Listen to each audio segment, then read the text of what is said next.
Florence, Italy. This bustling town contains a rich history of the Renaissance. It is here where the Renaissance was said to begin as a result of the town's merchant lifestyle. The wealthy population often patronized the arts, specifically the Medici family, who called on their fellow countrymen to commission works from the town's leading artists. From Florence, ideas such as humanism were able to spread across Europe so that a society of thinkers was created. Today we'll be looking at events leading up to the Renaissance, the theory of humanism, the history of printing, and some of the most famous outcomes of that era. In the end, we will hope to get a broader picture of the Renaissance and what it means for the world's history.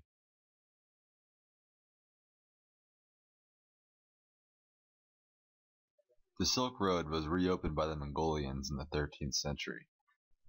It was a trade route that covered many countries within Europe and Asia.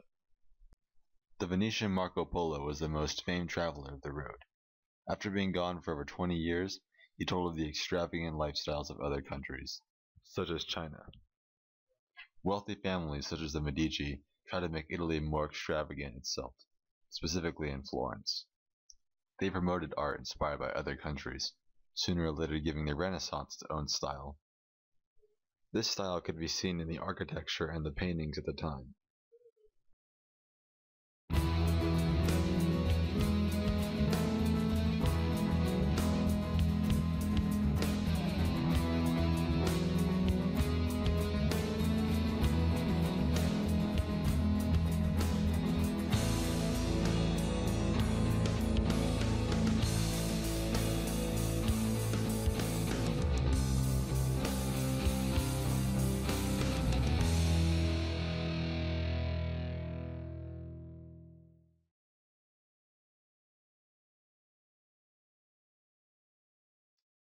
A new way of thinking about humanism was one of the major outcomes of the Renaissance.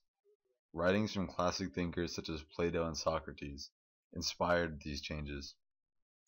This school of thought focused on 5 main humanities. These were poetry, grammar, history, philosophy, and rhetoric. My fellow Americans. This man, Pico della Mirandola, was one of many humanist scholars. He wrote the Oration on the Dignity of Man. This is believed to be the manifesto of the Renaissance. The book focuses on the potential of human achievement. This was a common theme in many humanist writings. One small step for man, one giant leap for mankind.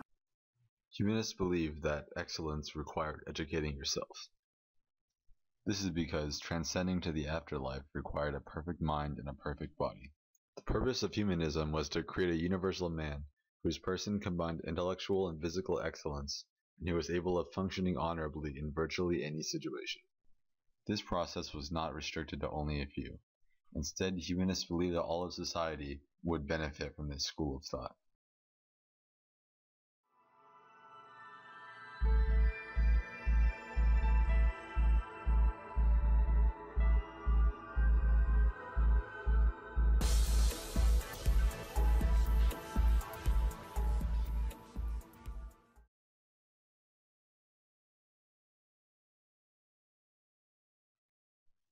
Printing has become rather simplistic.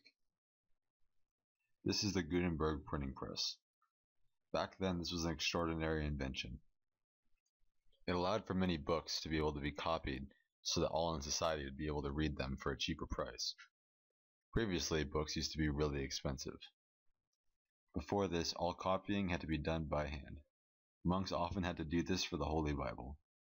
If you ever played the game Telephone, you'll know that the message received at the end is often different from what was relayed at the beginning.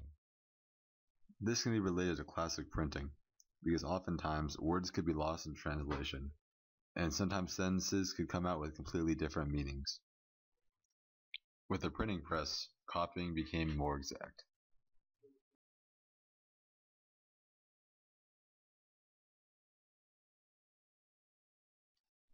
We gained many new things during the Renaissance period. For one, the astronomer Galileo was instrumental in confirming the theory created by Copernicus. another astronomer. This theory stated that all the planets revolved around the sun. Previously, the belief was that the Earth was the center of the universe and everything rotated around it. This was proved false by the telescope, an invention that was perfected by Galileo during the Renaissance. Another contributor to the Renaissance was Leonardo da Vinci. Leonardo was a painter and an inventor. He designed many things that were way ahead of his time. For one, he designed a tank, a helicopter, and a parachute. All of these were rather impressive for their time, because none of them would be implemented until centuries later. Finally, William Shakespeare's plays were very influenced by the Renaissance. He focused on creating human characters with psychological complexity. Hamlet is perhaps the most famous example of this.